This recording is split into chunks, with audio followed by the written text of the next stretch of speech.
황혼 추억극장입니다.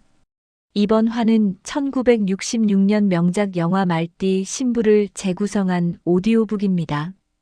60년 만에 돌아온 백말띠에 이해에 태어난 딸은 남편 팔자를 잡아먹는다는 미신이 온 나라를 휩쓸었습니다.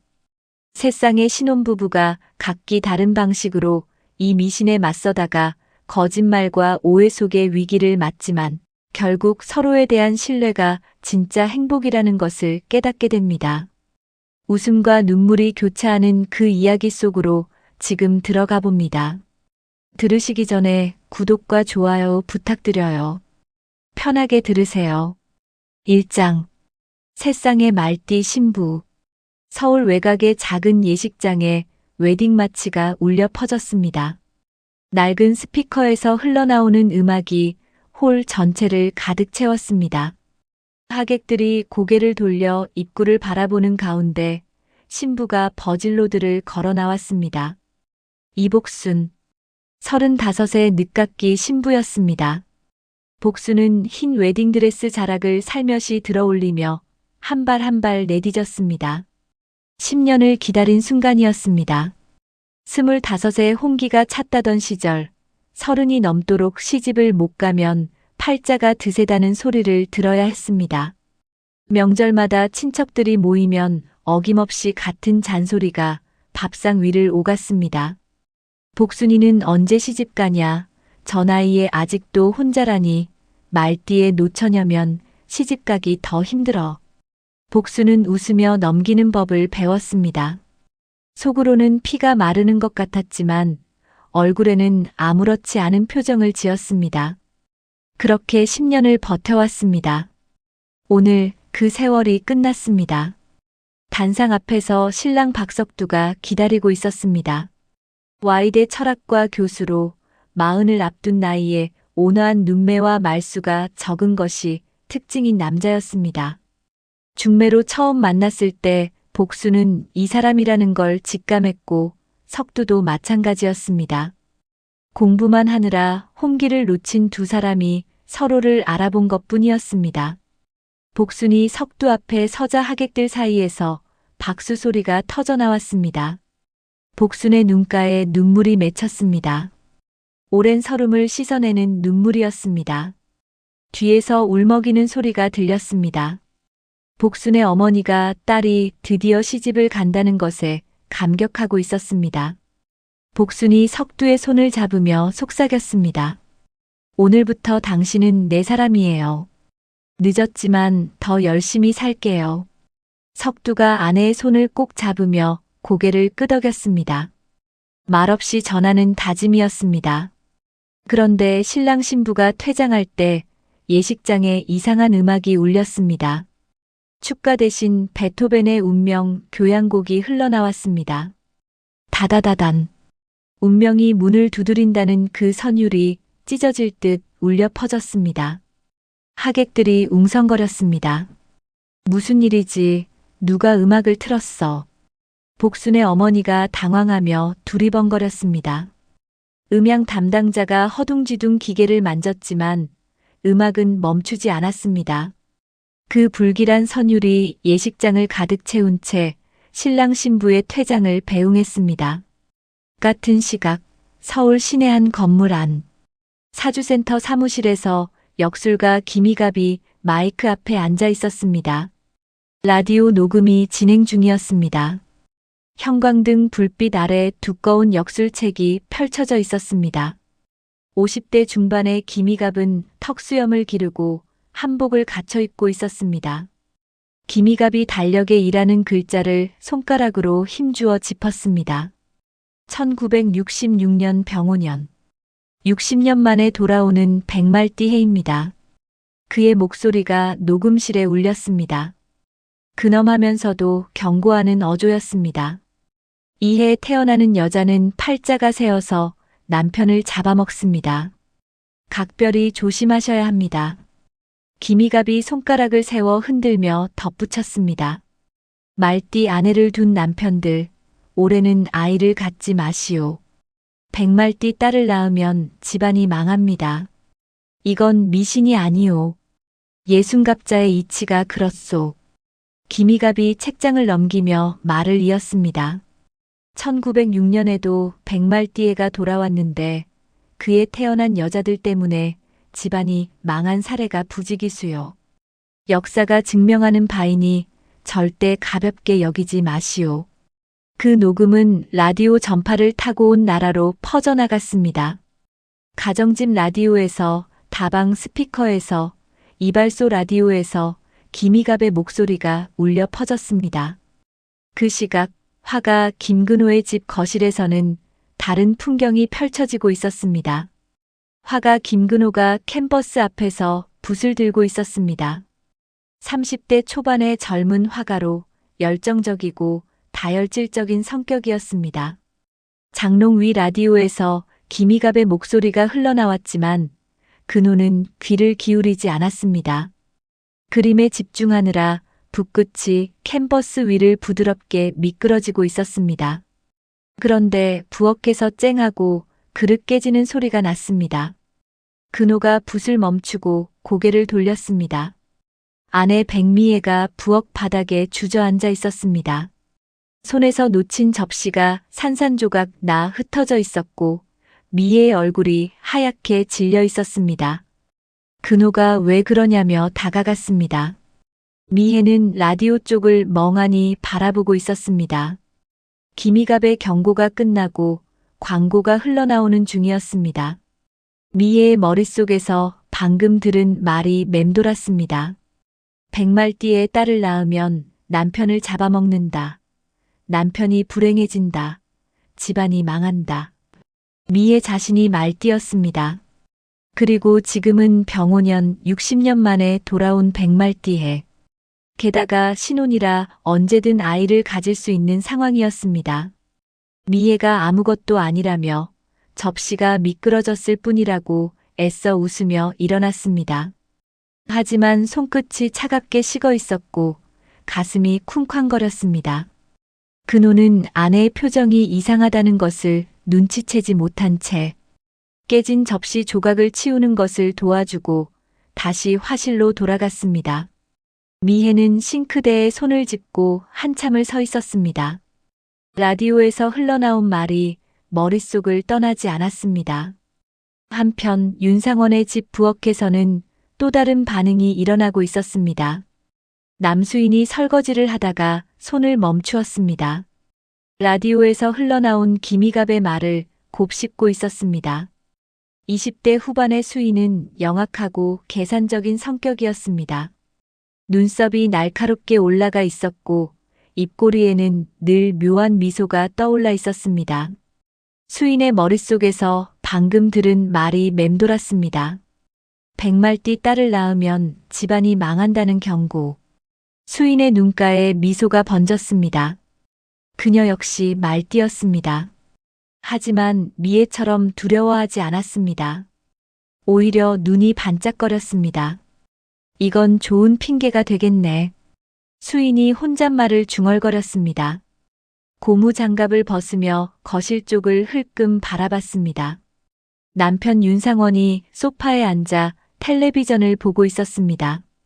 순진하고 헌신적인 남자로 아내 말이라면 뭐든 믿는 사람이었습니다.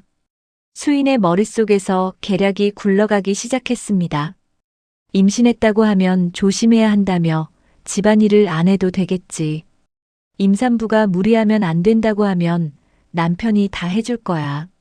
어차피 미신이니까 나중에 적당히 둘러대면 되고. 수인이 피식 웃었습니다. 싱크대에 쌓인 그릇들을 바라보았습니다. 이제 저것도 남편이 다 하겠지. 신혼여행에서 돌아온 박석두의 집에서는 분위기가 사뭇 달랐습니다. 복순과 석두가 짐을 풀고 있었습니다. 장롱 위 라디오가 켜져 있었습니다. 기미갑의 경고가 흘러나오자 복순이 콧방귀를 뀌었습니다. 백말띠 미신이라. 웃기고 있네. 복순이 옷가지를 정리하며 말했습니다. 한쪽 눈썹이 실룩거렸습니다. 석두가 안 무섭냐고 물었습니다. 복순이 손을 멈추고 석두를 똑바로 바라봤습니다. 학자의 눈빛이었습니다. 복순이 단호하게 말했습니다. 저 미신은 1906년 일본에서 건너온 거라고 역사적 근거도 없고 학술적 가치도 없다고 했습니다. 역사학자로서 말하는 건데 그런 미신 따위에 휘둘리면 안 된다며 일축했습니다. 와이대 역사학과 교수답게 미신 따위는 안중에도 없었습니다. 오히려 미신을 퍼뜨리는 사람들에게 화가 나는 표정이었습니다. 석두가 안도의 한숨을 쉬었습니다. 다행이라고 생각했습니다. 아내가 미신을 믿지 않으니 편하게 지낼 수 있겠지.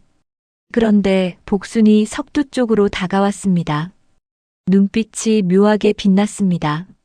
석두가 살짝 뒷걸음질 쳤습니다. 복순이 늦게 결혼했으니 밀린 거 만회해야 한다고 말했습니다. 석두가 되물었지만 복순의 목소리는 달콤하면서도 단호했습니다. 오늘부터 열심히 해요. 우리. 석두가 아내의 눈빛을 보았습니다. 그 안에서 무언가 예사롭지 않은 기운을 느꼈습니다. 밀린 거라니. 대체 얼마나 밀렸다는 거지. 석두의 등에 식은 땀이 흘렀습니다. 1966년 백말띠해가 시작되었습니다. 새쌍의 말띠 신부. 미해는 두려움에 휩싸였고 수인은 계략을 꾸몄으며 복수는 미신을 일축했습니다. 운명의 교향곡이 울린 그날 새 부부의 엇갈린 선택이 시작되었습니다. 2장. 거짓말의 시작. 김근호의 집 침실에 달빛이 희미하게 스며들었습니다. 벽시계가 11시를 가리키고 있었습니다. 결혼식이 끝나고 며칠이 지난 밤 근호가 미애 쪽으로 다가갔습니다. 신혼부부의 밤이었습니다. 그런데 미애가 몸을 움츠렸습니다. 오늘은 좀 쉬고 싶다며 몸을 돌렸습니다. 근호가 멈칫했습니다. 미애의 얼굴이 굳어 있었습니다. 어디 아프냐고 물었습니다. 미애가 잠시 망설였습니다. 며칠 동안 고민한 끝에 내린 결론이었습니다. 거짓말이었지만 어쩔 수 없다고 스스로를 설득했습니다. 백말띠 딸을 낳으면 남편이 불행해진다. 그게 사실이라면 차라리 아이를 갖지 않는 게 나았습니다. 사실은 임신한 것 같아요. 근호의 눈이 휘둥그레졌습니다. 정말 우리 아기가 벌써? 기쁨에 찬 목소리였습니다. 미애가 고개를 끄덕였습니다. 심장이 빠르게 뛰었습니다. 남편이 기뻐하는 얼굴을 보니 죄책감이 밀려왔습니다. 하지만 이미 말을 꺼낸 이상 돌이킬 수 없었습니다. 근호가 미애를 끌어안았습니다. 잘 됐다며 우리 아기가 생겼다며 벅찬 감정을 쏟아냈습니다. 하지만 미애의 다음 말에 근호의 표정이 굳어졌습니다. 당분간 조심해야 한다고 초기라서 위험하니 안정될 때까지 부부관계는 피해야 한다고 말했습니다. 근호가 멍하니 아내를 바라봤습니다. 고개를 끄덕이긴 했지만 얼굴에 실망이 스쳤습니다. 신혼인데 참아야 한다니. 하지만 아이를 위해서라면 어쩔 수 없었습니다. 몸조리 잘하라며 아내의 이마에 입을 맞추고 돌아 누웠습니다. 미애는 근호의 등을 바라보며 입술을 깨물었습니다. 미안해요. 속으로 사과했습니다. 하지만 차마 입 밖으로 꺼낼 수는 없었습니다. 같은 시각 윤상원의 집 거실에서는 정반대의 풍경이 펼쳐지고 있었습니다. 수인이 소파에 누워 손톱을 다듬고 있었습니다. 텔레비전에서 드라마가 흘러나왔습니다. 부엌에서 철푸덕 물소리가 들렸습니다. 상원이 설거지를 하고 있었습니다. 수인이 만족스러운 표정을 지었습니다. 계획대로였습니다. 며칠 전 임신했다고 말한 뒤로 상원이 모든 집안일을 도맡아 하고 있었습니다. 상원이 앞치마를 두르고 거실로 나왔습니다. 땀이 이마에 맺혀 있었습니다. 젖은 손을 앞치마에 닦으며 아내 옆에 앉았습니다. 여보, 설거지 끝났어요. 빨래도 돌려놨고요. 내일 아침에 널면 돼요. 수인이 수고했다며 건성으로 대답했습니다. 눈은 텔레비전에서 떼지 않았습니다.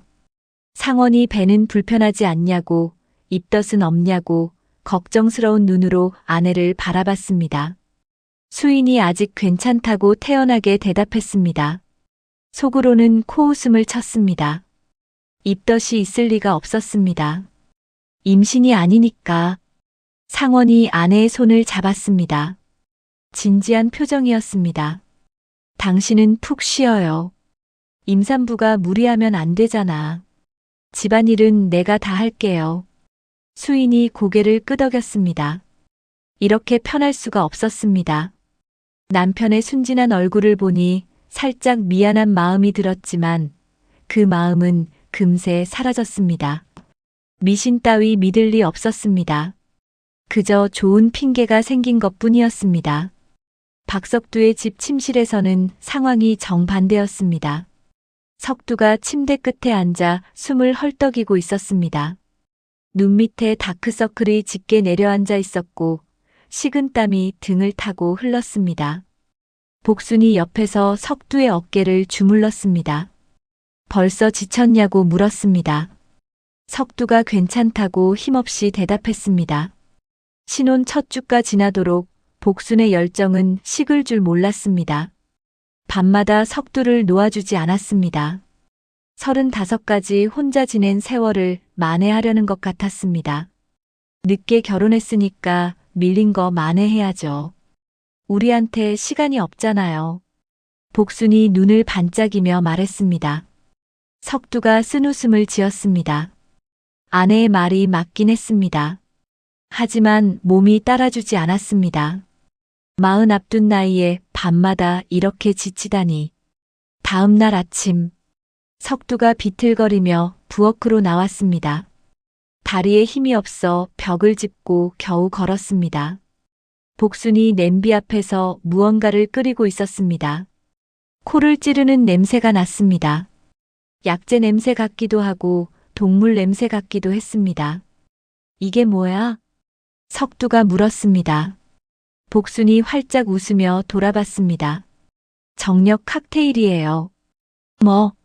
녹용, 산삼, 복분자, 음양과 전부 넣었어요. 복순이 컵에 걸쭉한 액체를 따랐습니다. 검붉은 색이었습니다. 냄새가 더 진해졌습니다. 석두가 한 발 물러섰습니다. 당신 미신은 안 믿는다면서. 이건 뭐야? 이건 미신이 아니에요. 전통의학이죠. 복순이 컵을 석두 앞에 들이밀었습니다. 단호한 표정이었습니다. 역사적 근거가 있어요. 동의보감에도 나오는 처방이에요. 어서 드세요. 석두가 고개를 저으려 했습니다. 하지만 복순의 눈빛을 보고 포기했습니다. 아내의 눈에는 협박과 사랑이 동시에 담겨 있었습니다. 석두가 눈을 질끈 감고 컵을 들었습니다. 꿀꺽꿀꺽 억지로 삼켰습니다. 입안에 쓴맛이 가득 퍼졌습니다. 잘했어요. 오늘 밤도 힘내야 해요.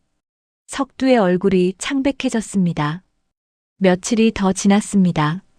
새 부부의 상황은 점점 극단으로 치달았습니다. 근호는 밤마다 잠을 설쳤습니다. 아내가 임신이라니 조심해야 했습니다. 하지만 신혼인데 부부관계를 갖지 못하는 게 답답했습니다. 화실에서 그림을 그려도 집중이 되지 않았습니다. 붓이 제멋대로 움직여 그리던 꽃이 이상하게 일그러졌습니다. 근호가 붓을 내던지고 캔버스를 노려봤습니다. 화가 치밀어 올랐습니다. 상원은 새벽부터 밤까지 집안일에 시달렸습니다. 아침에 일어나 밥을 하고 출근 전에 설거지를 하고 퇴근 후에 빨래를 널고 저녁을 차리고 다시 설거지를 했습니다. 아내를 위해서라면 뭐든 할 수 있었습니다. 하지만 몸은 점점 지쳐갔습니다. 회사에서 동료들이 걱정스럽게 쳐다봤습니다. 윤대리, 요즘 왜 그래요? 얼굴이 안 좋은데요. 상원은 애써 웃으며 괜찮다고 했습니다. 석두는 출근길에 휘청거렸습니다. 버스 손잡이를 붙잡고 겨우 버텼습니다. 학교에 도착해서도 강의에 집중하기 어려웠습니다. 칠판에 글씨를 쓰다가 분필을 놓쳤습니다. 학생들이 웅성거렸습니다. 동료 교수들도 어디 아프냐며 걱정스럽게 쳐다봤습니다. 석두가 괜찮다고 애써 웃었지만 핏기 없는 얼굴은 감출 수 없었습니다. 밤마다 아내의 요구를 감당하느라 잠을 제대로 자지 못했습니다. 그날 저녁 김근호의 집 거실에서 긴장이 감돌았습니다. 근호가 소파에 앉아 신문을 읽고 있었습니다. 하지만 글자가 눈에 들어오지 않았습니다. 머릿속은 다른 생각으로 가득했습니다. 미애가 부엌에서 저녁을 준비하고 있었습니다. 근호가 신문을 내려놓고 병원은 언제 가냐고 물었습니다. 미애의 손이 멈칫했습니다. 임신했으면 검사 받아야 하지 않냐며 산부인과 예약해줄까 물었습니다. 미애의 등이 굳었습니다. 병원에 가면 임신이 아니라는 게 들통날 터였습니다. 손에 들고 있던 국자가 살짝 흔들렸습니다. 아직 초기라서 좀 더 있다가 가도 된다고 대답했습니다. 근호가 그럼 언제냐고 되물었습니다.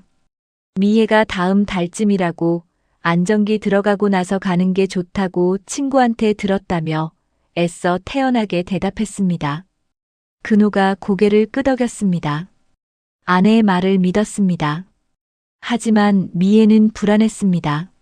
언제까지 이 거짓말을 이어갈 수 있을지 알 수 없었습니다. 같은 저녁 윤상원의 집 부엌에서는 땀 냄새가 가득했습니다. 상원이 미역국을 끓이고 있었습니다. 땀이 이마에서 뚝뚝 떨어졌습니다. 수인이 거실 소파에 누워 텔레비전을 보고 있었습니다. 쿠션을 껴안고 편안한 자세였습니다. 상원이 부엌에서 오늘 기분은 어떠냐고 입덧은 안 하냐고 물었습니다. 수인이 괜찮다고 건성으로 대답했습니다. 시선은 텔레비전에 고정되어 있었습니다. 상원이 미역국을 그릇에 담아 가져왔습니다. 수인 앞 탁자에 조심스럽게 내려놓았습니다. 임산부한테 미역국이 좋다며 영양가가 높으니 많이 먹으라고 했습니다. 수인이 고맙다며 국을 떴습니다. 맛있었습니다. 상원의 요리 실력이 날로 늘고 있었습니다. 수인은 남편을 흘끗 봤습니다. 살짝 미안한 마음이 스쳤습니다. 하지만 그 마음은 금세 사라졌습니다. 이렇게 편한데 뭐가 문제야. 나중에 적당히 유산했다고 하면 되지. 그 밤 박석두의 집 침실은 고요했습니다. 석두가 침대에 쓰러지듯 누웠습니다. 온몸에 힘이 없었습니다. 눈을 감으니 정신이 아득해졌습니다. 오늘도 아침부터 정력 칵테일을 마시고 출근했습니다. 점심때는 삼계탕을 먹었습니다. 저녁에는 장어구이가 나왔습니다. 복순이 영양 보충이라며 매일 다른 보양식을 차려줬습니다. 복순이 옆에 누우며 석두의 얼굴을 들여다봤습니다. 오늘 컨디션은 어떠냐고 물었습니다. 석두가 괜찮다고 힘없이 대답했습니다. 복순이 이마를 짚어보더니 열은 없고 그냥 피곤한 거라고 했습니다. 복순이 일어나 불을 껐습니다. 어둠이 방을 채웠습니다. 석두가 안도의 한숨을 쉬었습니다. 오늘 밤은 좀 쉴 수 있을 것 같았습니다. 그런데 복순의 손이 석두의 어깨를 감쌌습니다. 여보. 석두는 무거운 눈을 겨우 다시 떴습니다. 오늘도 또 새 부부의 밤이 깊어갔습니다. 미애는 죄책감에 잠을 이루지 못했습니다. 남편의 등을 바라보며 미안하다는 말을 삼켰습니다. 수인은 편안하게 코를 골았습니다. 내일도 남편이 아침밥을 해줄 것이고 빨래를 널어줄 것이고 저녁까지 차려줄 터였습니다. 석두는 지친 몸을 끌고 아내의 요구에 응해야 했습니다. 그의 얼굴은 점점 수척해져 갔습니다. 3장 동병상련의 술자리. 김근호의 화실에 유화 물감 냄새가 가득했습니다. 오후 햇살이 창문을 통해 비스듬히 쏟아지는 가운데 먼지가 빗줄기 사이로 떠다녔습니다. 근호가 붓을 들고 캔버스 앞에 섰습니다. 하얀 천 위에는 밑그림이 희미하게 그려져 있었는데 장미꽃 정물화였습니다. 꽃잎의 곡선을 따라 붉은색을 올릴 차례였습니다. 근호는 집중하자고 화가는 그림으로 말하는 것이라고 스스로를 다독였습니다. 하지만 붓끝이 캔버스에 닿는 순간 손이 멈췄습니다. 머릿속에 아내의 얼굴이 떠올랐습니다. 밤마다 등을 돌리는 아내. 몸조리해야 한다며 밀어내는 손길. 2주 동안 단 한 번도 손을 잡지 못했습니다. 임신한 아내를 배려해야 한다고 스스로를 다독였습니다. 하지만 참는데도 한계가 있었습니다. 아직 신혼인데, 사랑하는 아내와 함께인데, 밤마다 뒤척이다 새벽녘 깨야 겨우 잠이 들었습니다. 아침에 눈을 뜨면 몸이 천근만근이었고 머리가 지끈거렸습니다. 붓질이 점점 거칠어지면서 꽃잎을 그리려던 선이 흔들렸습니다. 색이 뭉개지고 형태가 일그러져 장미가 아니라 핏덩어리 같았습니다. 근호의 이마에 핏줄이 돋았습니다. 이래서는 그림이 안 된다고 속으로 외쳤습니다. 결국 근호가 붓을 팔레트에 3개 내던졌습니다. 물감이 사방으로 튀어 빨간색, 노란색, 파란색이 바닥에 점을 찍었습니다. 근호가 두 손으로 머리카락을 쥐어뜯으며 캔버스 앞에 주저앉았습니다. 밤잠을 설치니 낮에도 정신이 없다며 고함을 질렀습니다. 고함이 화실에 메아리치자 창밖에서 참새떼가 놀라 날아갔습니다. 근호는 한참을 바닥에 앉아 헐떡였습니다. 다음 달에 전시회가 있어서 출품작을 준비해야 했습니다. 하지만 이 상태로는 그림을 완성할 수 없었고 혼자서는 해결할 수도 없었습니다. 누군가에게 털어놓고 싶어서 동네 술집에 가기로 결심했습니다. 같은 시각 윤상원의 집에서는 상원이 빨래를 널고 있었습니다. 앞치마를 두르고 젖은 셔츠를 빨랫줄에 걸었습니다. 손이 빨개지도록 빨았는데 얼룩이 잘 지워지지 않았습니다. 허리가 끊어질 것 같았습니다. 아침에 일어나 밥을 짓고 출근 전에 설거지를 하고 점심은 회사에서 때우고 퇴근하면 장을 보고 저녁을 차리고 다시 설거지를 하고 빨래를 돌리고 빨래를 널고 상원의 하루는 그렇게 돌아갔습니다. 아내 수희는 소파에 누워 텔레비전을 보고 있었습니다. 임산부니까 쉬어야 한다는 것이 이유였습니다. 상원은 기꺼이 모든 것을 했습니다. 아내와 뱃속 아기를 위해서라면 뭐든 할 수 있었지만 몸이 따라주지 않았습니다. 오늘 저녁은 뭐 해드릴까요? 상원이 땀을 닦으며 물었습니다. 수인이 고개를 돌리지 않고 된장찌개 먹고 싶다고 대답했습니다. 상원이 알겠다며 부엌으로 향했습니다. 된장찌개를 끓이려면 두부도 썰어야 하고 애호박도 썰어야 하고 파도 썰어야 했습니다. 허리가 욱신거렸습니다. 저녁 무렵 동네 술집에 소주의 알싸한 냄새와 오징어 구이 냄새가 뒤섞여 있었습니다. 단골 술집은 좁고 허름했습니다. 나무 탁자 몇 개가 놓여 있고 벽에는 막걸리 광고 포스터가 색이 바랜 채 붙어 있었습니다. 근호가 술집 문을 열고 들어섰습니다. 그런데 뜻밖의 광경이 눈에 들어왔습니다. 같은 동네에 사는 윤상원과 박석두가 이미 와 있었습니다. 세 사람은 같은 동네에 살며 가끔 이 술집에서 마주치면 술잔을 기울이곤 했습니다. 근호가 빈자리에 털썩 앉았습니다.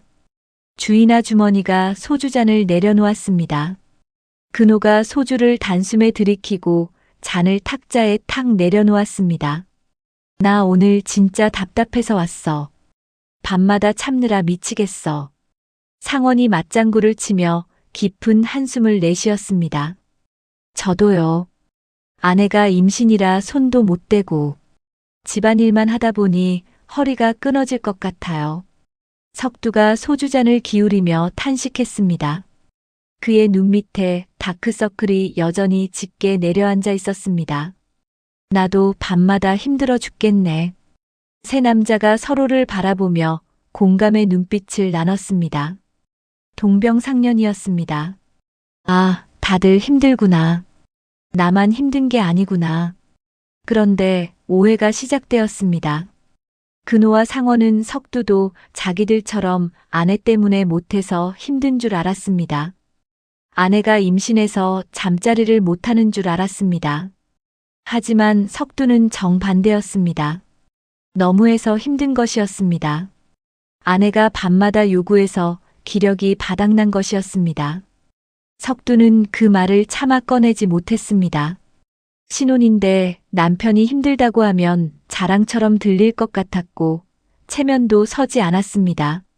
그래서 입을 다물고 있었습니다. 근호와 상원은 석두의 침묵을 자기들과 같은 처지라는 뜻으로 받아들였습니다. 오해는 그렇게 굳어졌습니다. 소주 몇 잔이 돌았습니다. 취기가 오르자 석두가 무릎을 탁 치며 눈을 빛냈습니다.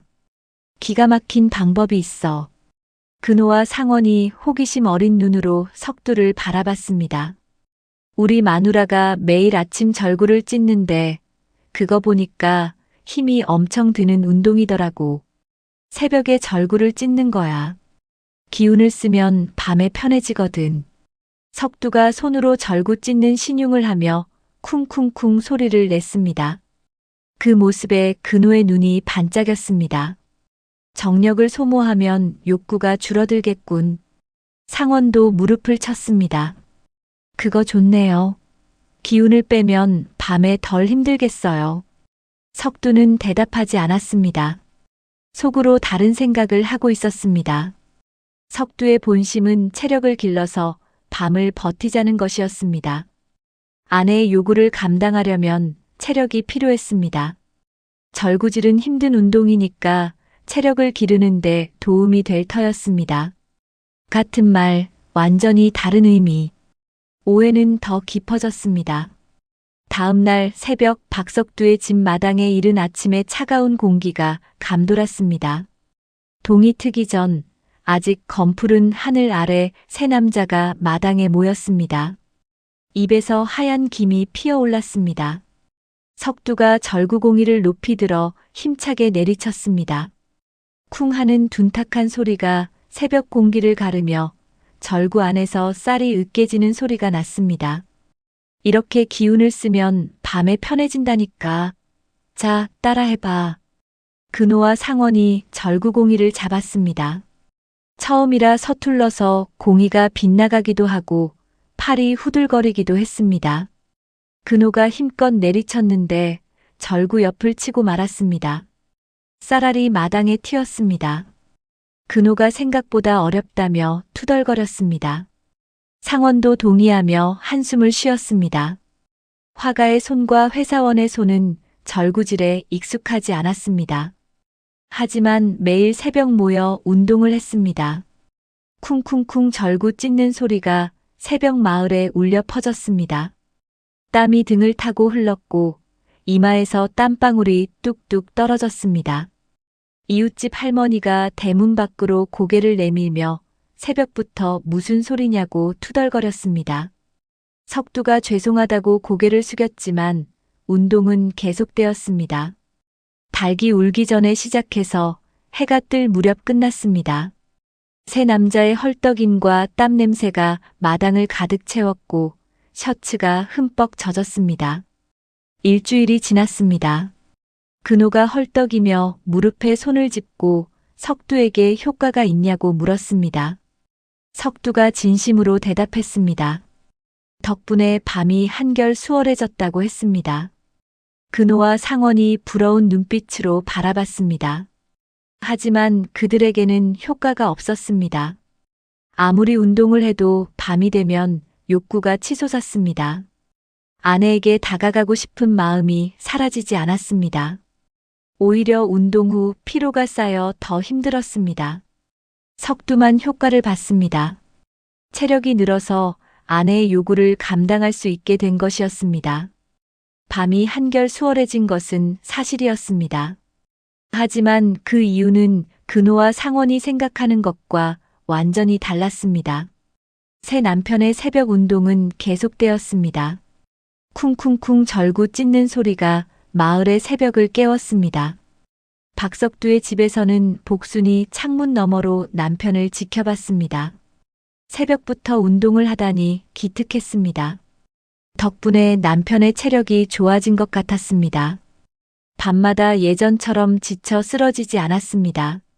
복수는 흐뭇하게 웃으며 정력 칵테일 재료를 준비했습니다. 근호와 상원은 희망을 품었습니다. 이 운동이 효과가 있을 거라고, 곧 밤이 편해질 거라고 믿었습니다. 하지만 그들의 밤은 달라지지 않았습니다. 사장. 의심의 싹. 절구 운동을 시작한 지 2주가 되던 날, 새 남편이 다시 술집에 모였습니다. 중간 점검이었습니다. 술집은 여전히 허름했고 천장에 달린 선풍기가 덜컹거리며 돌아갔습니다. 담배 연기가 자욱한 가운데 새 남자가 구석 자리에 앉아 소주잔을 기울였습니다.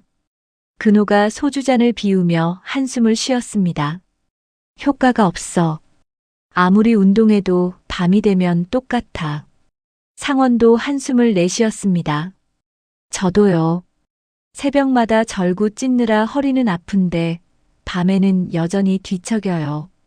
근호가 오징어 다리를 뜯으며 투덜거렸습니다. 손에 굳은 살이 박혔다며 화가 손에 굳은 살이 박히면 섬세한 붓질이 안 된다고 했습니다. 상원도 맞장구를 쳤습니다. 자기도 손바닥에 물집이 잡혔다며 손을 내밀어 보였습니다. 석두가 어색하게 웃었습니다. 그래, 나는 좀 나아졌는데. 근호와 상원이 부러운 눈으로 석두를 봤습니다. 석두만 효과를 보는 것 같았습니다. 무슨 비결이 있는 걸까요? 석두는 입을 다물었습니다. 자기만 효과를 보는 이유를 설명할 수 없었습니다. 사실 나는 너무해서 힘든 거라고, 체력을 길렀더니 감당이 되더라고. 그 말을 어떻게 합니까? 자랑처럼 들릴 텐데. 침묵이 흐르는 가운데 소주잔만 오갔습니다. 근호가 문득 고개를 갸웃거렸습니다. 그런데 석두 자네는 왜 운동을 시작한 거냐고 물었습니다. 자네도 아내가 임신했냐고 덧붙였습니다. 석두가 당황했습니다. 아, 그게... 하며 말끝을 흐렸습니다. 우리 집은 좀 상황이 달라서라고만 했습니다. 근호와 상원은 더 묻지 않았습니다. 집집마다 사정이 있는 법이었습니다. 한 달이 지났습니다. 김근호의 집 거실에 형광등 불빛이 차갑게 내려앉았습니다. 시계가 째깍거리는 소리만 울렸습니다. 저녁 식사를 마친 후 근호가 소파에 앉아 미애를 바라봤습니다. 한 달이 지났는데 이상했습니다. 아내의 배가 전혀 나오지 않았습니다. 임신하면 배가 나와야 하는 거 아닌가. 근호의 어머니가 근호를 임신했을 때 3달 만에 배가 불러왔다고 했습니다. 그런데 미애는 2달이 넘었는데도 허리가 그대로였습니다. 그뿐만이 아니었습니다. 입덧도 없어서 아침마다 속이 메스껍다는 말을 한 번도 안 했습니다. 산전 검사도 안 갔고 병원에 가자고 하면 아직 초기라서라며 피했습니다. 신기한 음식이 당긴다거나 냄새에 예민하다거나 하는 것도 없었습니다. 근호가 천천히 일어나 미애에게 다가가 소파 앞에 섰습니다. 여보, 배가 왜 이렇게 안 나와? 임신한 지 벌써 2달이 넘었는데. 미애의 얼굴이 굳으며 눈동자가 흔들렸습니다. 근호가 손을 미애의 배 쪽으로 천천히 뻗었습니다. 배를 만져보려는 것이었습니다. 미애가 화들짝 놀라 몸을 피하며 재빨리 쿠션을 배 앞에 갖다 댔습니다. 뒷걸음질을 치며 말했습니다.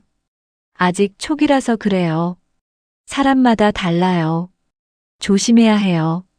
근호의 눈이 가늘어졌습니다. 의심의 불씨가 당겨졌습니다. 아내의 반응이 너무 과했습니다. 배를 만지려고 했을 뿐인데 왜 저렇게 놀라는 거지? 근호는 말없이 돌아섰습니다. 하지만 의심은 가슴에 단단히 박혔습니다. 그날 밤 근호는 잠을 이루지 못했습니다. 아내의 뒷모습을 바라보며 생각에 잠겼습니다. 설마 그럴 리가. 하지만 의심은 쉽게 사라지지 않았습니다. 같은 무렵 윤상원의 집에서도 비슷한 일이 벌어지고 있었습니다. 상원이 한 달 동안 아내 수인을 살폈습니다. 임산부라면 있어야 할 증상들이 없었습니다. 입덧 없음, 음식 가리는 것 없음, 피곤해하지 않음, 오히려 너무 멀쩡했습니다. 회사 동료가 아내 임신 얘기를 했습니다. 입덧이 심해서 한 달 내내 죽만 먹었다고 했습니다. 냄새에 예민해져서 고기 냄새만 맡아도 토했다며 힘들어했습니다. 상원은 맞장구를 치며 들었습니다. 하지만 수인은 아무것도 안 그랬습니다. 고기도 잘 먹고 기름진 것도 잘 먹고 매운 것도 잘 먹었습니다. 어느 날 저녁 상원이 조심스럽게 물었습니다. 병원은 언제 갈 거냐며 산전 검사를 받아야 하지 않겠냐고 했습니다. 수인이 눈을 피했습니다. 아직 초기라서 좀 더 있다가 가겠다고 했습니다. 상원은 그러려니 했습니다. 하지만 가슴 한구석에 의문이 남았습니다. 초기라고 하기엔 벌써 2달이 넘었습니다. 언제까지 초기인 걸까? 병원에 가면 뭔가 알 수 있을 텐데 왜 자꾸 미루는 걸까? 아내들도 점점 불안해졌습니다. 미혜는 매일 거울 앞에 서서 배를 살폈습니다. 옷을 걷어올리고 옆에서 봤습니다. 배가 나오지 않는 게 다행이면서도 거짓말을 유지하기가 점점 어려워졌습니다. 남편의 눈빛이 예전 같지 않았습니다. 의심하는 것 같았습니다. 미혜는 밤마다 뒤척였습니다. 언제까지 이 거짓말을 유지할 수 있을까? 들키면 어떡하지? 남편이 얼마나 화낼까? 사랑하는 남편을 속이고 있다는 죄책감이 가슴을 짓눌렀습니다. 하지만 미신에 대한 두려움이 더 컸습니다. 올해만 버티면 된다. 내년에 아이를 가지면 된다. 미혜는 스스로를 다독였습니다. 수인도 마찬가지였습니다. 처음에는 편하게 살 수 있어서 좋았습니다. 남편이 모든 집안일을 도맡으니 손가락 하나 까딱하지 않아도 되었습니다. 하지만 시간이 지나자 거짓말의 무게가 느껴졌습니다. 입덧 연기를 해야 하나? 배가 나오는 척을 해야 하나? 언제까지 버틸 수 있을까? 수인은 가끔 남편 상원이 자는 얼굴을 바라봤습니다. 순진한 얼굴이었습니다. 자기를 위해 새벽부터 밥을 짓고 퇴근 후에 빨래를 널고 밤에 설거지를 하는 남편.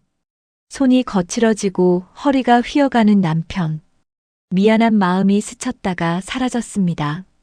아니, 사라지지 않았습니다. 점점 커져갔습니다. 박석두의 집만 분위기가 달랐습니다. 절구 운동 덕분에 석두의 체력이 늘어 밤마다 아내의 요구를 감당할 수 있게 되었습니다. 더 이상 아침마다 비틀거리지 않았고 다크서클도 옅어졌습니다. 복순이 흐뭇한 눈으로 남편을 쳐다봤습니다. 여보, 요즘 좀 나아진 것 같네요. 운동 효과 있나 봐요. 석두가 쓴웃음을 지었습니다. 덕분이지, 덕분이라고 했습니다. 복수는 기뻐했고 석두는 안도했습니다. 적어도 이 집만큼은 평화로웠습니다. 하지만 석두는 알고 있었습니다. 다른 두 집에서 무언가가 잘못되어 가고 있다는 것을. 술집에서 만날 때마다 근호와 상원의 표정이 점점 어두워졌습니다. 효과가 없다며 한숨을 쉬었습니다. 아내에 대한 의심을 슬쩍 내비쳤습니다. 석두는 입을 다물고 들었습니다. 뭔가 말해야 할 것 같으면서도 뭘 말해야 할지 몰랐습니다. 어느 날 저녁 김근호의 집 거실에서 근호가 미애를 똑바로 응시했습니다. 여보, 솔직하게 말해봐. 정말 임신한 거 맞아? 미애의 얼굴이 하얗게 질렸습니다. 입술이 파르르 떨렸습니다. 무슨 소리예요? 당연히 임신했죠. 근호가 한 발짝 다가섰습니다. 그럼 내일 병원 가자. 같이 가서 검사받자. 미애의 눈이 휘둥그레졌습니다. 당장 내일이냐며 되물었습니다. 목소리가 가늘어졌습니다. 왜? 못 갈 이유라도 있어? 근호의 눈빛이 날카로웠습니다. 미애는 대답하지 못했습니다. 입만 달싹거렸습니다. 그날 밤 미애는 잠을 이루지 못했습니다. 어떡하지? 병원에 가면 모든 게 들통나. 거짓말이 탄로나. 남편이 얼마나 화를 낼까. 미애는 이불을 꽉 움켜쥐었습니다. 가슴이 터질 것 같았습니다. 윤상원의 집에서도 비슷한 긴장이 감돌았습니다. 상원이 빨래를 널다가 이상한 것을 발견했습니다. 아내의 속옷 사이에서 생리대 포장지가 나온 것이었습니다. 임산부한테 생리대라니 이상했습니다. 상원은 그 포장지를 손에 들고 한참을 바라보며 머릿속이 복잡해졌습니다. 설마 그럴 리가. 그날 저녁 상원이 수인에게 물었습니다. 이게 뭐냐며 생리대 포장지를 들어보였습니다. 수인의 얼굴이 굳었습니다. 아, 그거. 혹시 몰라서 챙겨둔 거라고 했습니다. 임산부도 가끔 출혈이 있을 수 있다고 들었다며 애써 태연한 표정을 지었습니다. 상원은 알겠다고 했습니다. 하지만 눈빛은 예전 같지 않았습니다. 뭔가 이상했습니다. 아내의 대답이 너무 빨랐습니다. 마치 미리 준비해둔 것처럼 폭풍 전야의 고요함이 두 집 위에 드리워졌습니다. 거짓말의 균열이 점점 벌어지고 있었습니다. 남편들의 의심은 점점 커져갔고 아내들의 불안도 함께 커져갔습니다. 5장. 폭탄 발언과 발각. 동네 술집에 담배 연기가 자욱했습니다. 천장에 달린 선풍기가 덜컹거리며 돌아갔습니다. 소주병이 탁자 위에 줄지어 있었고 오징어와 두부 안주가 어지럽게 놓여 있었습니다. 절구 운동을 시작한 지 한 달이 더 지난 저녁이었습니다. 도합 2달째였습니다. 새 남편이 다시 모였습니다. 얼굴마다 피로가 묻어 있었습니다. 근호의 눈 밑에는 다크서클이 짙게 내려앉았고 상원의 어깨는 축 처져 있었습니다. 석두만 그나마 안색이 나아 보였습니다. 근호가 술잔을 기울이며 푸념을 늘어놓았습니다. 아직도 힘들다고 운동을 해도 밤마다 뒤척인다고 했습니다. 게다가 요즘 이상하다며 배도 안 나오고 병원도 안 간다고 투덜거렸습니다. 2달이 넘었는데 배가 그대로라고 입덧도 없다고 손가락으로 탁자를 두드렸습니다. 상원도 맞장구를 쳤습니다. 자기도 마찬가지라며 마누라 배만 보면 괜히 미안하다고 했습니다. 근데 진짜 배가 안 나온다며 고개를 갸웃거렸습니다. 임산부가 원래 이렇게 멀쩡한 거냐고 회사 동료 아내는 3달 만에 배가 불러왔다던데 우리 마누라는 왜 이러냐고 한숨을 쉬었습니다. 석두가 소주잔을 들이켰습니다. 취기가 올라오자 답답한 마음에 푸념이 튀어나왔습니다. 자네들은 그래도 낫지. 우리 마누라는 임신도 안 했는데 매일 밤 나를 괴롭힌다니까. 순간 술집 안에 정적이 흘렀습니다. 오징어를 씹던 소리마저 멈췄습니다. 근호와 상원이 동시에 석두를 쳐다봤습니다. 귀를 의심하는 표정이었습니다. 근호가 천천히 젓가락을 내려놓으며 되물었습니다. 뭐라고 임신 안 했다고. 상원도 거들었습니다. 저희 마누라는 임신했다면서 석두 형수님은 아니었냐고 했습니다. 석두가 어리둥절한 표정을 지었습니다. 임신이라니 복순이가 뭐료 아직 그러니까 문제라고 중얼거렸습니다. 오히려 임신이라도 하면 좀 쉴 수 있을 텐데 그것도 안 된다며 투덜거렸습니다. 근호의 눈이 커졌습니다. 잠깐 우리 미애도 임신이라고 했는데 병원은 한 번도 안 갔다며 허공을 응시했습니다. 생각해보니 이상했습니다. 임신 석 달이면 초음파도 보고 산전 검사도 받아야 하는데 미애는 한 번도 병원에 가자는 말을 안 했습니다. 상원의 얼굴도 굳어졌습니다. 자기네 수인이도 그렇다며 입덧도 안 하고 배도 안 나온다고 했습니다. 임산부가 고기를 저렇게 잘 먹을 수 있냐고 어제도 삼겹살 2인분을 혼자 해치웠다며 고개를 저었습니다. 세 남자가 술잔을 내려놓고 서로를 바라봤습니다. 의심이 확신으로 바뀌는 순간이었습니다. 술기운이 한순간에 달아났습니다. 근호가 이를 악물었습니다. 내일 병원에 가봐야겠다고 결심했습니다. 상원도 고개를 끄덕였습니다. 빨래하다가 생리대 포장지를 본 것도 생각났습니다. 그때는 그러려니 넘겼는데 지금 생각하니 이상했습니다. 새 남편은 더 이상 술을 마시지 않았습니다. 안주도 손대지 않았습니다. 각자의 집으로 돌아갈 준비를 했습니다. 술집 문을 나서며 근호가 중얼거렸습니다. 제발 내 생각이 틀렸으면 좋겠다고. 다음 날 낮 병원 산부인과 접수대 앞이었습니다. 흰 벽과 형광등 불빛이 차갑게 느껴졌습니다. 소독약 냄새가 코를 찔렀습니다. 근호가 접수대 앞에 섰습니다. 가슴이 두근거렸습니다. 어젯밤 한숨도 못 잤습니다. 마른 침을 삼키며 아내 이름을 말했습니다. 백미애라는 환자가 여기 다니는지 확인해 달라고 했습니다. 간호사가 서류를 뒤적였습니다. 잠시 후 고개를 저었습니다. 백미애라는 환자는 없다고 했습니다. 근호의 얼굴이 굳었습니다. 진료 기록이 없냐고, 산전 검사나 초음파 기록은 없냐고 다시 물었습니다. 혹시 다른 이름으로 등록되어 있을 수도 있으니까 생년월일로 찾아봐 달라고 부탁했습니다. 간호사가 꼼꼼히 확인했습니다. 한참을 뒤적인 후 고개를 저었습니다. 그 생년월일로 등록된 환자도 없다고 대답했습니다. 혹시 다른 병원을 다니시는 건 아니냐고 물었습니다.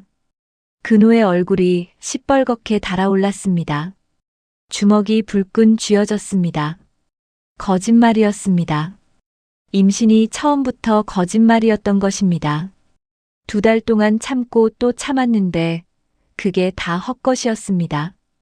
병원 로비를 나서는 근호의 발걸음이 무거웠습니다. 분노와 배신감이 가슴을 짓눌렀습니다. 같은 시각 상원의 집 마당에서는 빨래가 널리고 있었습니다. 봄 햇살이 따스하게 내리쬐었습니다. 상원이 오늘도 임산부인 아내를 위해 빨래를 도맡았습니다. 그런데 빨래 바구니 바닥에서 뭔가가 손에 잡혔습니다. 상원이 그것을 들어 올렸습니다. 생리대였습니다. 새 것이었습니다. 상원의 손이 멈췄습니다. 임신했다면 있을 수 없는 물건이었습니다. 임산부는 생리를 하지 않는다는 것은 상식이었습니다. 전에 청소하다가 포장지를 봤을 때 이상하다고 생각했는데 그때는 넘겼습니다. 하지만 이건 넘길 수 없었습니다. 손에서 빨래 집게가 바닥에 떨어졌습니다. 상원이 그 자리에 우두커니 서 있었습니다. 이게 뭐지? 상원이 중얼거렸습니다. 임신했다면서 이건 왜 있는 거지? 어젯밤 술자리에서 들은 말이 떠올랐습니다. 석두 마누라는 임신도 안 했다던데. 설마 우리 수인이도. 아내에 대한 믿음이 무너지는 순간이었습니다. 배신감이 가슴을 파고들었습니다. 2달 동안 새벽부터 밥을 짓고 설거지를 하고 빨래를 했습니다. 허리가 휘어지도록 일했습니다. 그게 다 거짓말 때문이라면 상원은 그 자리에 주저앉고 싶었습니다. 그날 밤 두 집에서 동시에 폭풍이 몰아쳤습니다. 근호의 집 거실이었습니다. 해가 지고 어둠이 내려앉은 시간이었습니다. 미애가 저녁상을 차리고 있었습니다.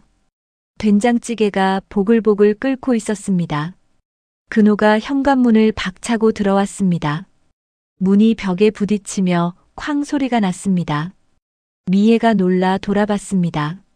남편의 눈이 붉게 충혈되어 있었습니다.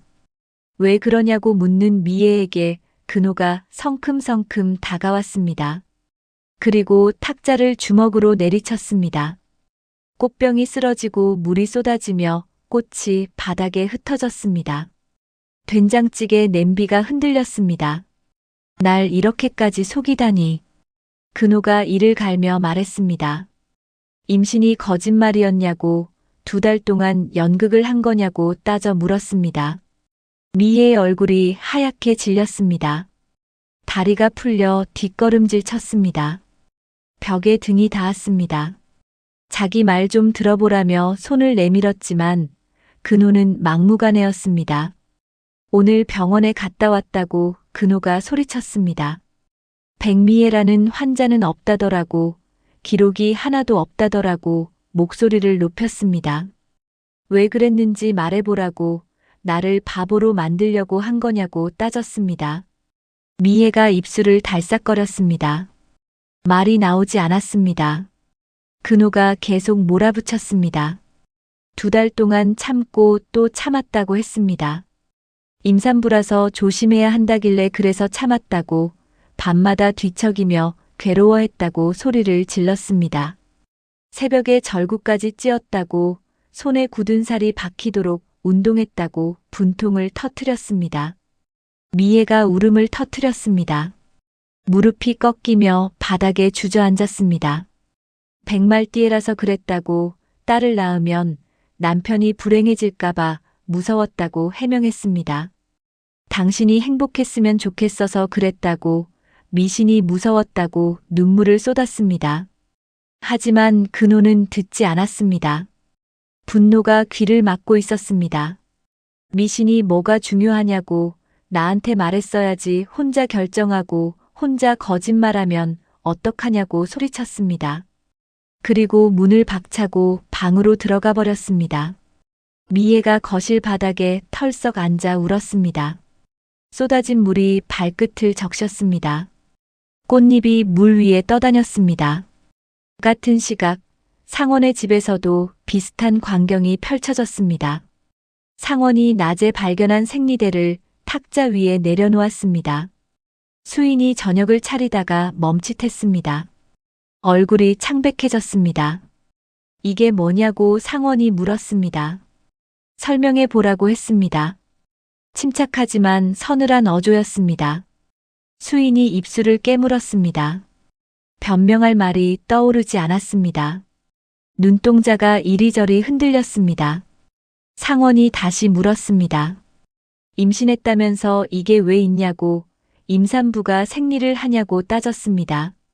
수인이 고개를 숙였습니다. 더 이상 거짓말을 유지할 수 없었습니다. 미안하다고, 사실 임신 안 했다고 고백했습니다. 상원의 눈이 휘둥그레졌습니다. 잠시 말을 잃었습니다. 그리고 들고 있던 그릇을 바닥에 내동댕이 쳤습니다. 쨍하는 소리가 부엌에 울렸습니다. 그릇 조각이 사방으로 흩어졌습니다.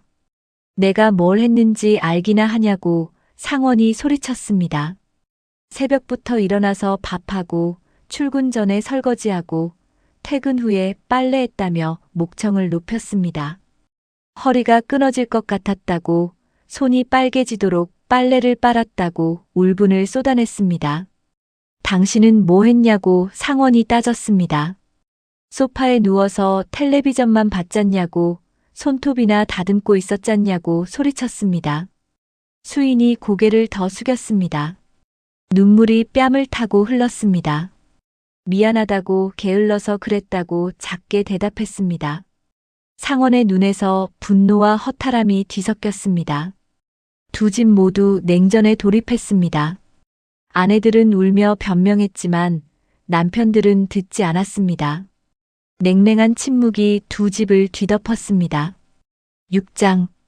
깊어지는 냉전. 근호의 집 아침이었습니다. 햇살이 창문으로 비스듬히 들어왔지만 거실 분위기는 차가웠습니다. 근호가 손가락으로 장롱 위 먼지를 훔쳐 미애에게 보여줬습니다. 당신이 날 속인 만큼 이제부터 집안일은 당신이 다 하라고 했습니다. 자기는 손가락 하나 까딱 안 할 거라고 선언했습니다. 2달 동안 참은 만큼 당신도 참아보라고 했습니다. 미애가 고개를 끄덕였습니다. 어떤 대꾸도 하지 않았습니다. 미애가 앞치마를 두르고 청소를 시작했습니다. 빗자루로 바닥을 쓸고 걸레로 닦고 먼지를 털었습니다. 땀이 이마에 맺혔습니다. 그노는 소파에 앉아 신문만 봤습니다. 아내 쪽은 눈도 주지 않았습니다. 미애가 물을 가져다 줘도 고맙다는 말 한마디 없었습니다. 밥상을 차려줘도 묵묵히 먹고 일어났습니다. 둘 사이의 대화가 사라졌습니다. 미애는 죄책감에 시달렸습니다. 남편이 왜 화났는지 이해했습니다.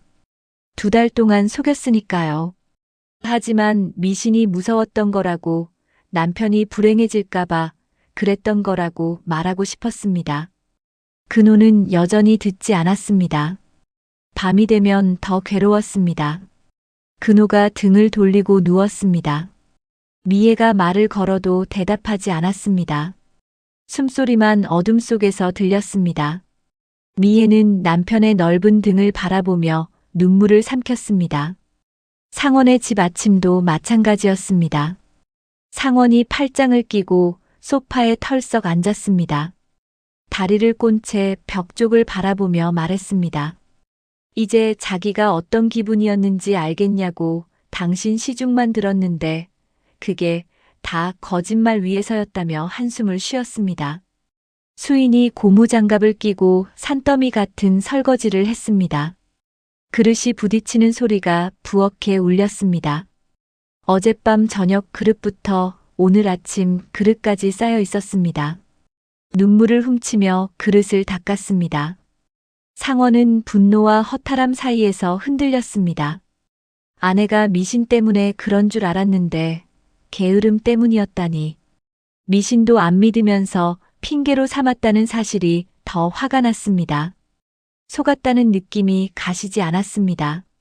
수인의 손이 빨갛게 익었습니다. 설거지하다가 그릇을 깨뜨리기도 했습니다. 조각을 치우다가 손가락을 베었습니다. 피가 흘렀지만 말하지 않았습니다. 자업자득이라고 생각했습니다. 상원은 출근 전에 인사도 없이 나갔습니다. 퇴근 후에도 말없이 방에 들어갔습니다.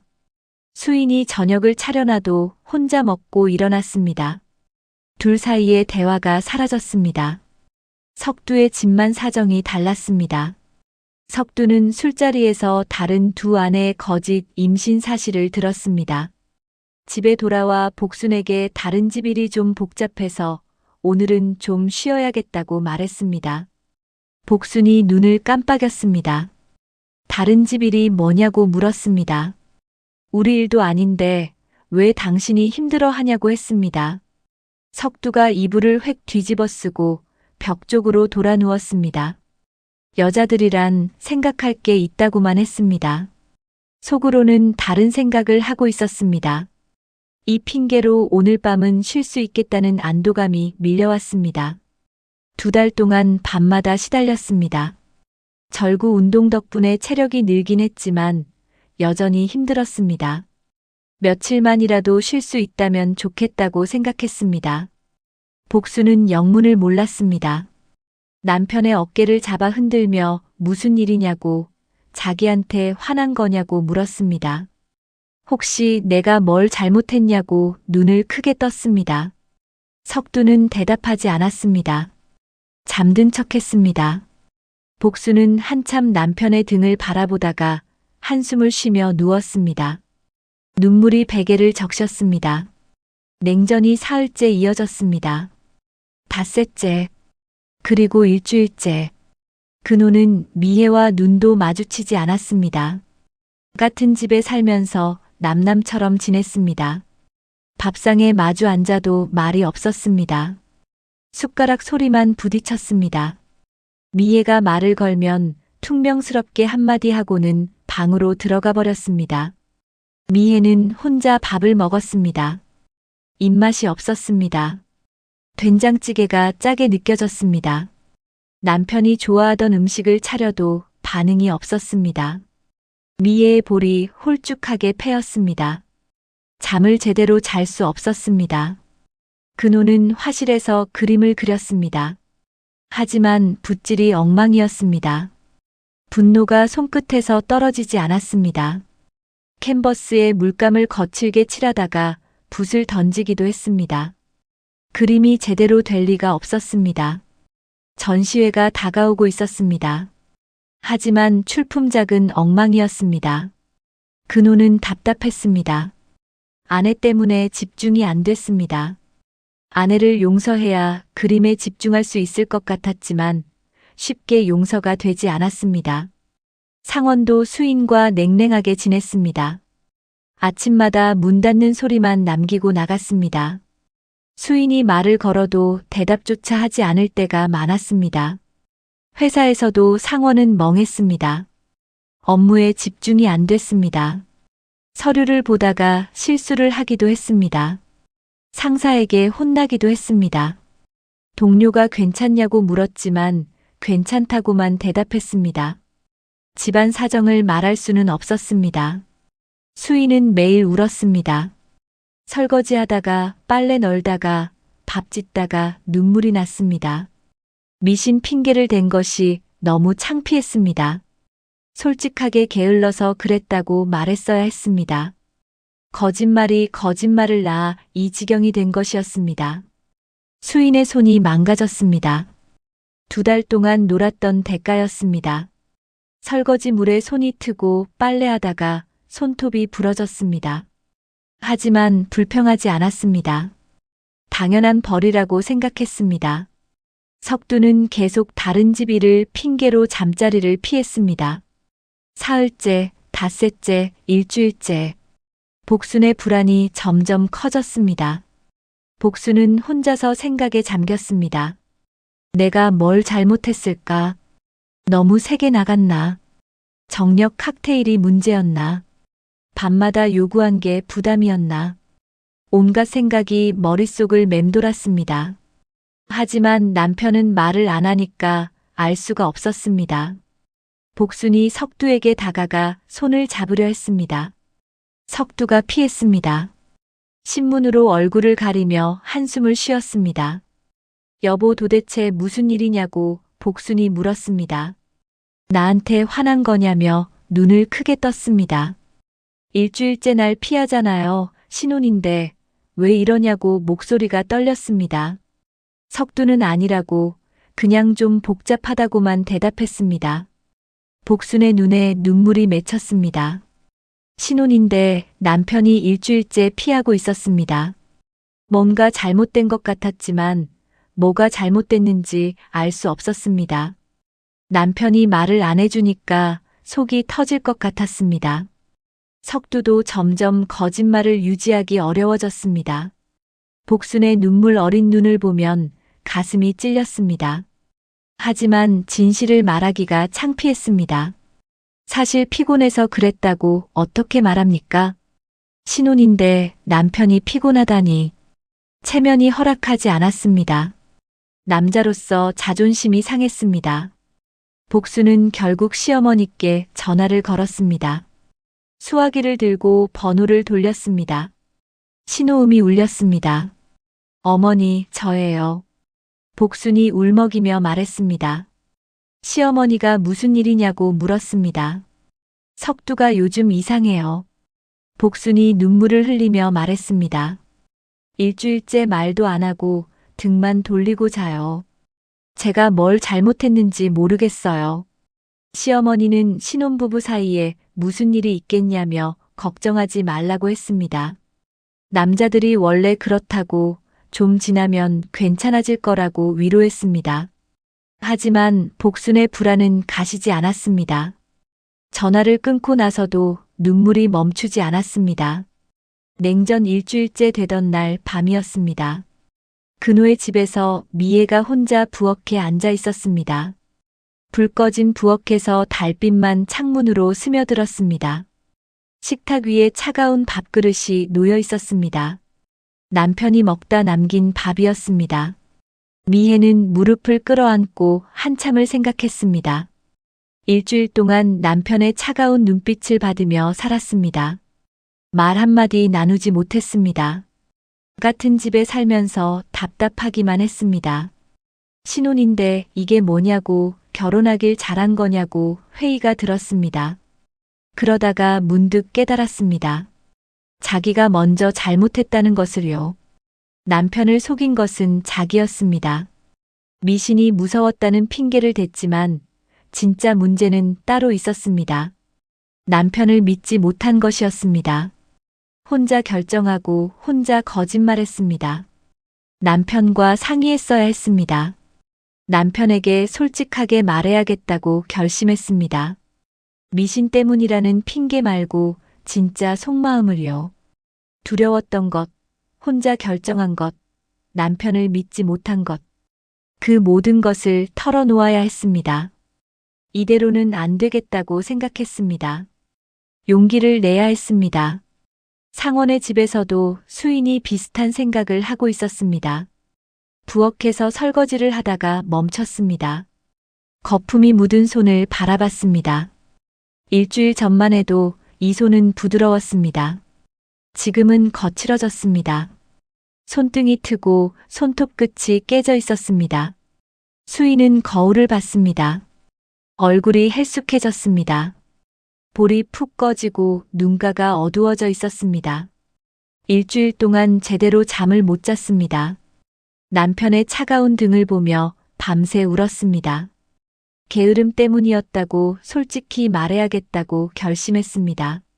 미신 핑계를 댄 것이 더 나쁜 짓이었다는 걸 깨달았습니다. 속이는 것보다 솔직한 게 낫다고 생각했습니다. 남편이 더 화내더라도 진실을 말해야 했습니다. 그래야 다시 시작할 수 있었습니다. 석두의 집에서는 복순이 침대에 앉아 울고 있었습니다. 결혼한 지 2달밖에 안 됐는데 왜 남편이 이러는지 몰라서 더 서러웠습니다. 영문도 모르겠습니다. 물어봐도 대답을 안 하니까 미칠 것 같았습니다. 복수는 결혼하기 전을 떠올렸습니다. 35까지 혼자였습니다. 외로웠습니다. 명절마다 친척들의 잔소리를 듣고 속으로 울었습니다. 드디어 결혼했는데 이게 뭐냐고 억울했습니다. 석두는 거실 소파에서 아내의 울음소리를 들었습니다. 가슴이 찢어지는 것 같았습니다. 복순이 울 때마다 자기 가슴에 못이 박히는 것 같았습니다.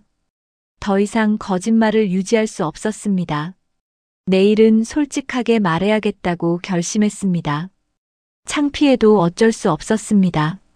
사실 너무 피곤해서 쉬고 싶었다고, 다른 집 일은 핑계였다고 말해야 했습니다. 아내가 상처받을 수도 있지만 계속 거짓말하는 것보다 나았습니다. 세 집 모두 깊은 골이 파였습니다. 하지만 그 밤 각자의 마음속에서 작은 변화가 시작되고 있었습니다. 솔직해지자는 결심이 싹트고 있었습니다. 거짓말보다 진실이 낫다는 것을 깨닫기 시작했습니다. 밤하늘에 별이 반짝였습니다. 차가운 바람이 새 집의 창문을 스쳐 지나갔습니다. 7장. 솔직한 고백과 화해. 촛불이 흔들리고 있었습니다. 미애가 거실 밥상 앞에 홀로 앉아 식은 밥을 바라보았습니다. 시계가 조용히 째깍거렸습니다. 벽에 걸린 근호의 그림이 희미하게 보였습니다. 신혼 때 근호가 미애를 그린 초상화였습니다. 환하게 웃는 얼굴이었습니다. 그때의 미애와 지금의 미애는 너무 달랐습니다. 일주일 동안 남편의 차가운 시선을 받으며 살았습니다. 밥상에 마주 앉아도 눈 한 번 마주치지 않았습니다. 말을 걸어도 대답이 없었습니다. 같은 방에서 자면서도 등만 보였습니다. 잠을 설치고 밥맛도 잃은 채 지쳐갔습니다. 죄책감이 가슴을 짓눌렀습니다. 거울을 볼 때마다 볼이 홀쭉해진 얼굴이 비쳤습니다. 미애가 자리에서 일어섰습니다. 더 이상 견딜 수 없었습니다. 어쩌녁 어둠 속에서 다짐한 것을 실행에 옮길 때가 왔습니다. 마침 근호가 화실에서 나왔습니다. 눈밑이 그늘지고 얼굴에 피로가 묻어 있었습니다. 그림에 집중하지 못한 흔적이 역력했습니다. 근호는 미애를 보더니 고개를 돌리려 했습니다. 그 순간 미애가 근호 앞에 무릎을 꿇었습니다. 근호가 놀라 쳐다봤습니다. 미애의 눈에서 눈물이 흘러내렸습니다. 참았던 눈물이었습니다. 여보, 제발 내 말 좀 들어줘요. 미애가 근호의 손을 두 손으로 잡았습니다. 손이 차가웠습니다. 근호가 손을 빼려 했지만 미애는 놓지 않았습니다. 꼭 쥔 손에 힘이 들어갔습니다. 말띠에 딸을 낳으면 팔자가 새서 남편을 잡아먹는다고. 당신이 불행해질까봐 무서웠다고 미애가 말했습니다.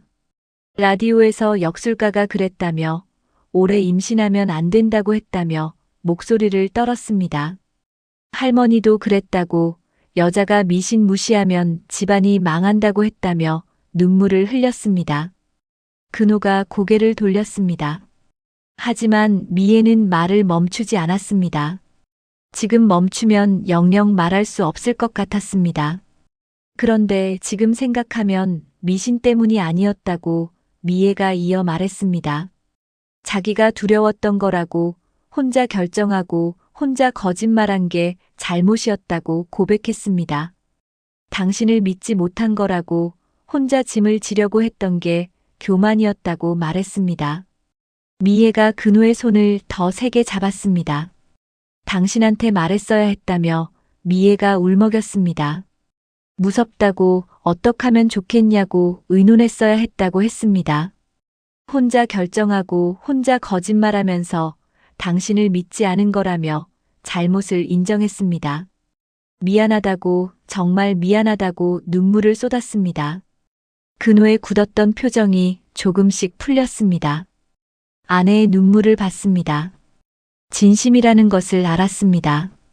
일주일 동안 분노에 사로잡혀 있었지만 지금 아내의 눈물 앞에서 마음이 움직였습니다. 미신 때문이든 두려움 때문이든 아내가 자기를 위해 그랬다는 것을 깨달았습니다.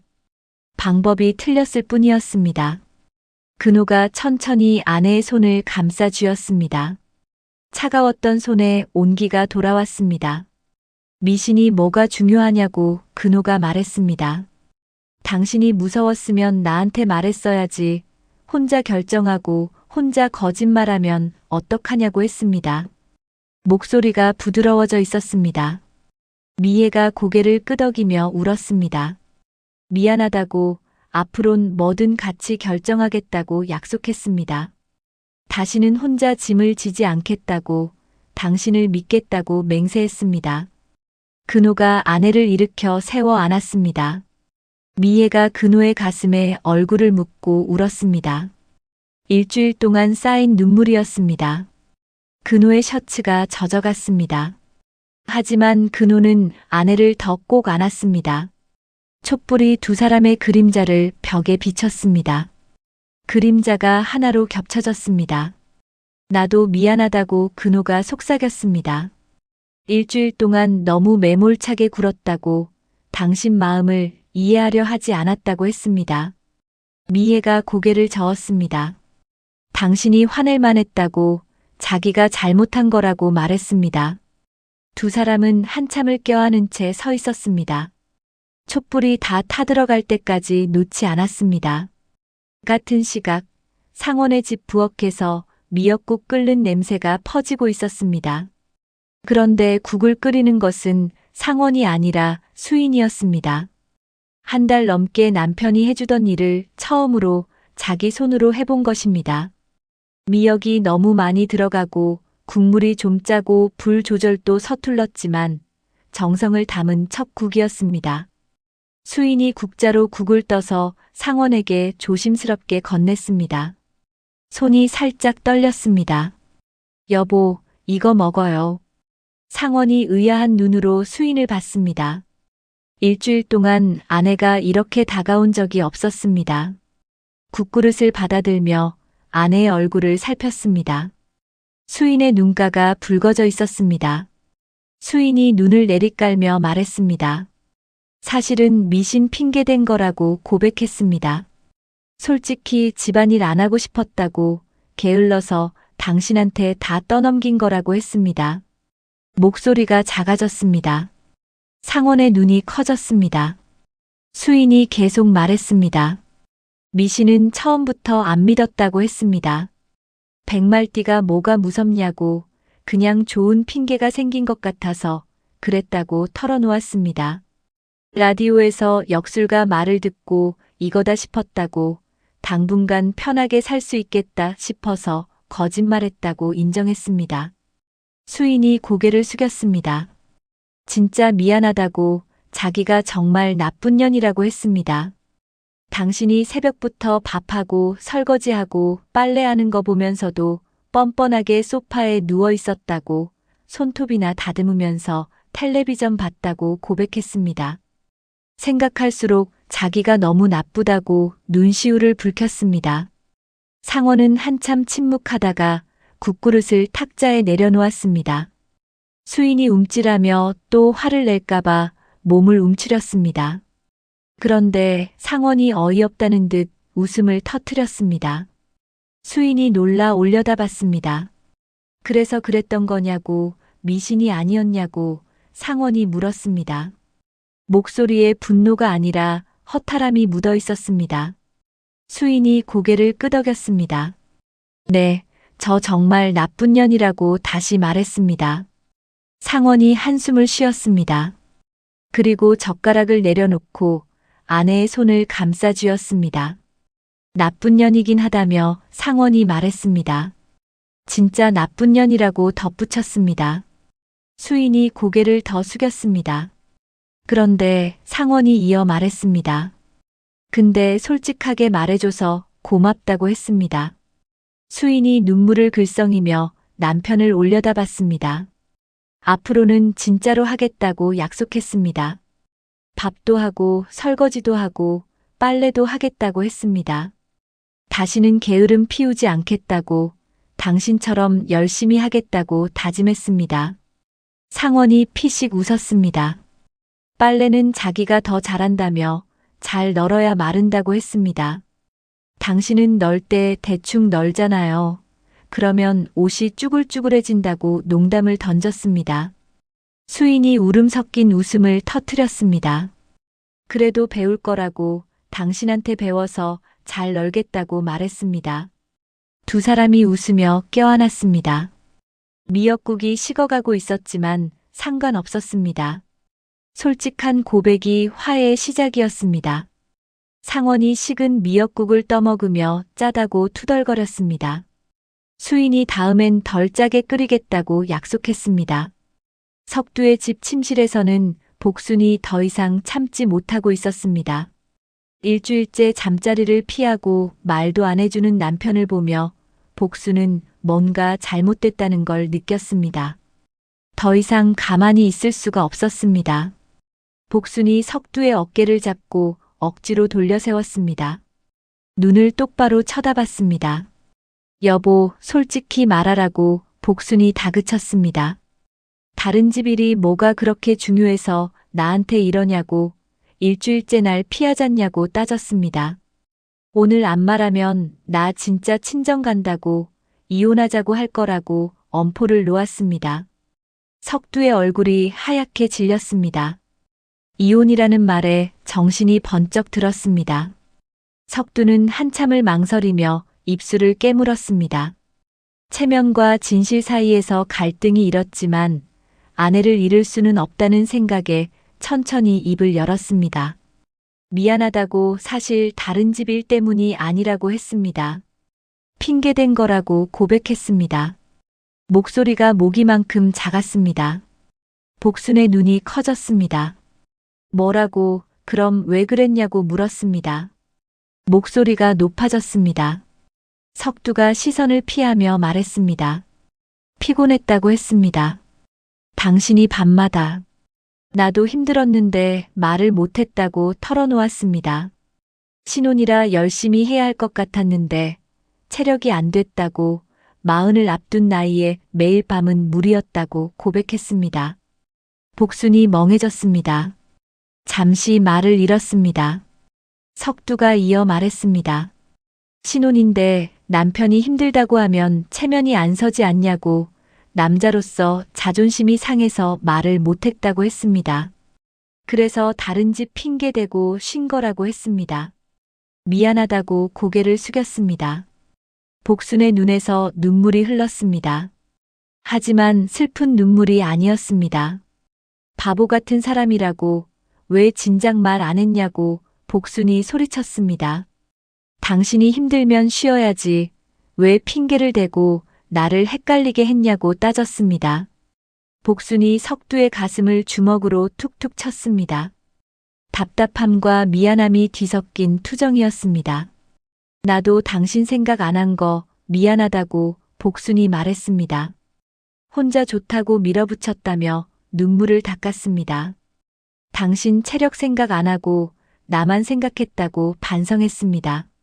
석두가 아내의 손을 잡았습니다. 앞으로는 천천히 하자고 우리 오래 가야 한다고 말했습니다. 일주일에 한두 번이면 충분하다고 무리하지 말자고 제안했습니다. 복순이 눈물을 닦으며 웃었습니다. 대신 완전히 안 하는 건 아니라며 알겠냐고 물었습니다.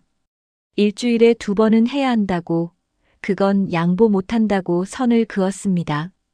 석두가 쓴웃음을 지었습니다. 안다고 대답했습니다. 2번은 할 수 있다고, 그 정도는 남자로서 체면이 선다고 웃었습니다. 두 사람이 웃으며 껴안았습니다. 창밖으로 달빛이 스며들었습니다. 오해가 풀리자 마음도 풀렸습니다. 복순이 석두의 볼에 입을 맞췄습니다. 석두가 아내를 꼭 안았습니다. 며칠 후 동네 음식점에 고기 굽는 냄새가 자욱했습니다. 세 부부가 화해 기념으로 함께 저녁을 먹기로 했습니다. 숯불 위에서 삼겹살이 지글지글 익어갔습니다. 소주잔이 돌아가며 웃음소리가 식당 안에 퍼졌습니다. 복순이 손가락을 흔들며 열변을 토했습니다. 백말띠 미신 따위 근거도 없다고 자기가 전에도 말했듯이 일본에서 건너온 헛소문이라고 테이블을 손바닥으로 탁 치며 말했습니다. 미애가 고개를 끄덕였습니다. 복순 언니 말이 맞다며 미신 때문에 남편한테 거짓말하고 바보 같았다고 했습니다. 수인도 거들었습니다. 자기도 미신 핑계대고 게으름 피운 거라고 인정했습니다. 근호가 소주잔을 들며 말했습니다. 미신이 뭐가 중요하냐고 우리가 행복하면 되는 거라고 했습니다. 석두가 작은 목소리로 중얼거렸습니다. 근데 복순아, 오늘은 좀. 복순이 눈을 흘겼습니다. 뭐라고? 근호와 상원이 석두에게 동정의 눈빛을 보냈습니다. 모두가 웃음을 터뜨렸습니다. 세 부부가 건배를 했습니다. 소주잔이 부딪히는 소리가 경쾌하게 울렸습니다. 근호가 잔을 들며 말했습니다. 우리 모두 뭔가 배웠다고 미신보다 서로 믿는 게 중요하다는 거라고 했습니다. 상원과 석두도 고개를 끄덕이며 잔을 높이 들었습니다. 세 부부가 웃으며 잔을 부딪혔습니다. 8장. 행복한 새 출발. 봄이 지나고 여름이 왔습니다. 세 부부 모두 임신에 성공했습니다. 미신 따위 무섭지 않았습니다. 서로를 믿기로 했으니까요. 미애의 배가 불러오자 근호는 화실을 아기 방으로 꾸미기 시작했습니다. 그림 대신 아기 침대를 놓고 캔버스 대신 모비를 달았습니다. 미애가 예쁘다며 박수를 쳤습니다. 근호가 쑥스럽게 웃었습니다. 수인의 배가 불러오자 상원은 태교 음악을 틀어줬습니다. 수인이 소파에 누워 배를 쓰다듬었습니다. 상원이 부엌에서 미역국을 끓이며 콧노래를 불렀습니다. 이번엔 진짜 임신이니까 진심으로 기뻤습니다. 복순의 배가 불러오자 석두는 태교 책을 읽어줬습니다. 복순이 배에 손을 얹고 눈을 감았습니다. 아기가 발차기를 했습니다. 석두가 책장을 넘기다가 하품을 했습니다. 복순이 눈을 번쩍 떴습니다. 졸면 안 돼요. 아기가 다 듣는다며 남편을 쿡 찔렀습니다. 이듬해 봄 새 집에서 아기 울음소리가 울려 퍼졌습니다. 미애가 갓 태어난 딸을 품에 안았습니다. 작은 손가락이 엄마의 새끼손가락을 꼭 쥐었습니다. 근호가 아기의 볼을 살짝 건드리며 웃었습니다. 우리 딸이다. 진짜 우리 딸이야. 근호의 눈가가 젖어 있었습니다. 미애가 눈물을 글썽이며 고개를 끄덕였습니다. 몇 달 전의 냉전이 꿈처럼 아득했습니다. 솔직해지길 정말 잘했습니다. 상원의 집에서도 아들이 태어났습니다. 상원이 기저귀를 갈다가 오줌 세례를 맞았습니다. 셔츠가 홀딱 젖었습니다. 수인이 침대에서 배를 잡고 웃었습니다. 여보, 빨래 또 늘었네요. 상원이 젖은 셔츠를 내려다보며 한숨을 쉬었습니다. 하지만 입꼬리가 올라갔습니다. 아들내미 힘 좋다며 아기 배를 간지럽혔습니다. 수인이 그 모습을 보며 웃었습니다. 진짜 아빠가 됐네요, 우리 여보.